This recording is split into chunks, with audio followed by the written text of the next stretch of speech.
Melissa Casias, 53, employee at Los Alamos National Laboratory, okay?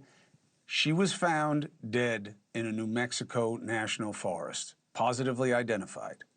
A handgun was found near her remains. Sounds like a suicide. Here's the problem. Her daughter says she didn't own a gun. Okay, well, maybe she got it just for this, and not everybody knows everything about their parents.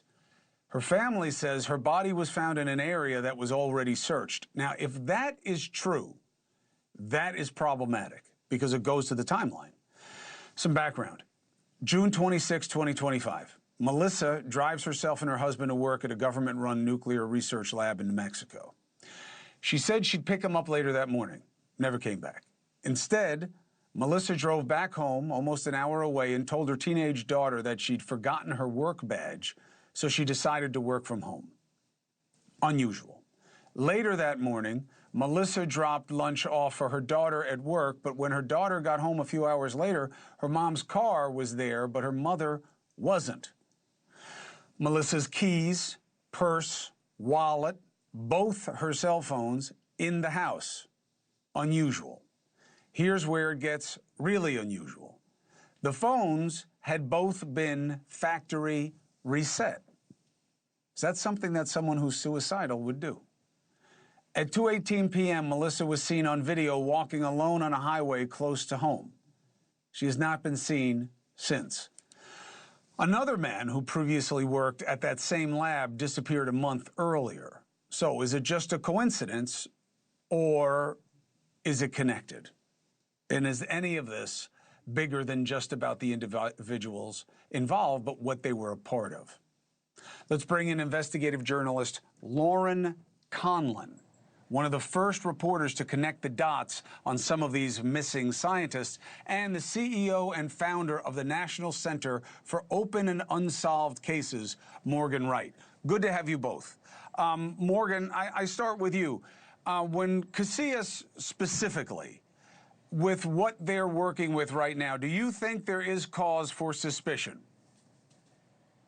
You know, Chris, in all the years that I've worked death investigations, you don't want to put too early of a read on stuff because we don't know right now what the scene looks like, right? There's only five manners of death, natural, suicide, homicide, accidental, undetermined. They haven't made a determination yet. We know the body was found. We know a weapon was found. But I will say all of those things are consistent with a self-inflicted wound. All those things are consistent with her behavior, walking to where she got. I know you said wiping the phones, but look, that's not inconsistent with somebody wanting to make a clean break and get away from stuff, and suicide may have been the only answer. We don't know that yet. So, yeah, it's one of those things. I know everybody wants answers right now, but the biggest danger is to go from evidence, bypass interpretation, and go right to narrative. We're not at the stage yet where the evidence can be properly interpreted because we haven't finished looking at the scene, whether it's a crime scene or just the scene of a suicide. We don't know that yet, so we're going to have to wait to law enforcement. I know everybody wants answers, Chris, but I'll tell you, 40 years of doing this, the answers don't come easy, but you got to get it right. If you want it bad, you get it bad. Let's not do this wrong. Let's take our time, get this right. That's the perfect perspective on it. One quick bump before I go to Lauren. How many suicides do you know where they have their phones that they reset their phones before they kill themselves? Not an exact number. I'm saying, is it something that's familiar to you? Because it's not to me. And I talked to a couple of different people who work within the mental health field and deal, unfortunately, with a lot of people taking their own lives. It is not something that jumps out to them as something they're used to. Yeah, what I would say, Chris, is that we don't know that her early intention was suicide. She may have just decided to walk away. That's why she's got the gear and everything with her. And it may have got to a point, and this is just a hypothesis, where she decided, no, I'm going to kill myself. So there have been people, look, there have been people walked away from their life. They drop everything. There's a girl that walked away, I think in New Mexico when she was 17 years old, found 30 years later. She just completely cut ties, lived with an extended relative. So we're trying to rationalize an irrational action. We're trying to say, well, it should have looked like this. It doesn't. Is it inconsistent? No, but it's certainly not consistent with the conspiracy theory of 11 people that everybody at the same time, 5 of these folks walked away. These are no body cases right now, Chris. Gotcha. Lauren, you've done some good digging and some good asking on these stories, and we've been following along. So thank you for joining us tonight. What do you think deserves scrutiny? Well, I think what's extremely problematic, as you said, is that the family put out a statement saying, we searched this area before. This family has been searching for their loved one, Melissa Casias, for a year. And she was found roughly 6 miles from the home. And not only that, the highway she was last seen on, 518, I mean, you can get to where she was from that highway. Now, one thing I do want to point out is that her husband, I saw a statement that he made on Facebook months ago, and I'll read part of it to you. He said, quote, in 2009, 2010, we faced the hardest times in our lives, but with you by my side, we made it through together. What we face this time is all fixable. I believe you have help, but for how long? That part sticks with me because there were also unconfirmed reports that Melissa may have gotten into a vehicle with an unknown person as well. And look, yes, she works at Los Alamos and she works literally in a classified laboratory. So I guess that could be concerning. But here's the thing. We don't know what type of clearances she had. We don't know what she had access to as an administrator. And, you know, until we know exactly what she was working on, which room she was in, etc. It's really tough, I believe, to tie all of these together.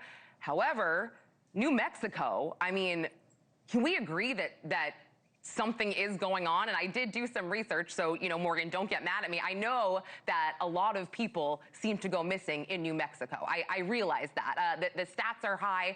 I don't exactly know why, but they are. So, you know, there's that as well. What does New Mexico have to do with it, Morgan, in terms of our understanding?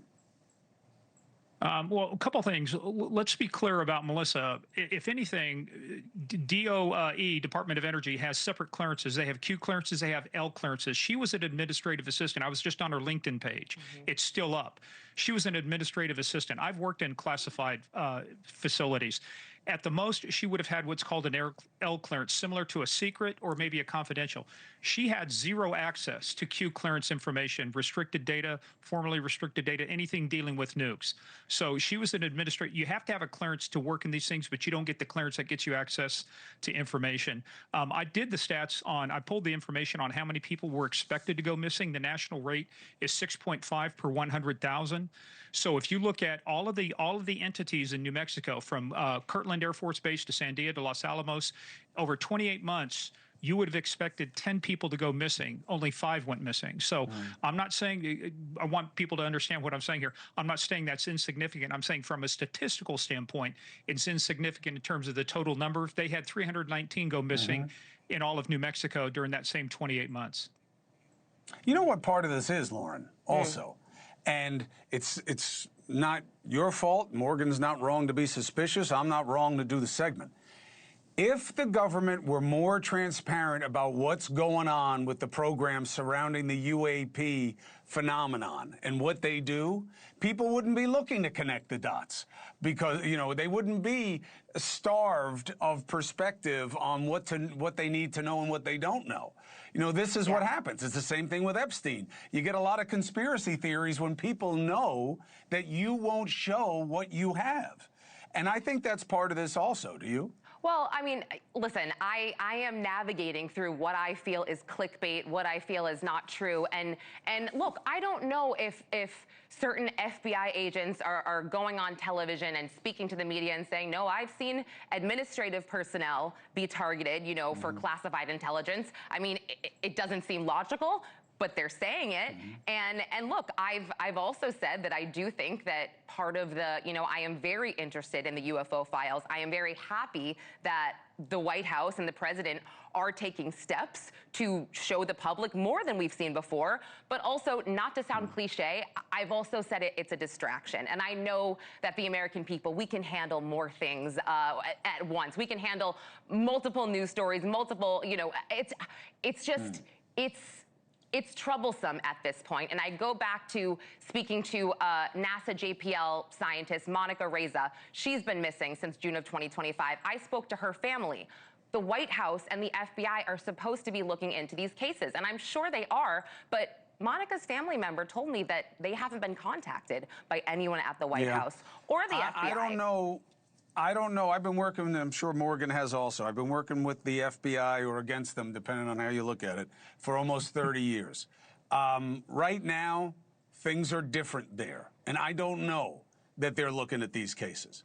I don't know. They have a very, very limited aperture of case priority right now because it's so politically managed. I'm going to talk to you about that more when we meet later this week on the Crime Time podcast, Lauren, which I'm looking forward to having you on. Thank you very much. And Morgan Wright, it's always great to have you. Thank you for your perspective. You bet, Chris. Thank you for being the cool saucer under the hot cup of speculation. I know that's what they said about the Senate versus the House, but it works here too. Thank you, Lauren. We'll talk again on Cuomo Crime Time later this week, and we'll get into who's looking and who isn't looking. All right, thank you very much. Thank you for watching. Subscribe below and download our NewsNation app right now on your phone, and you will get fact-based, unbiased news for all Americans.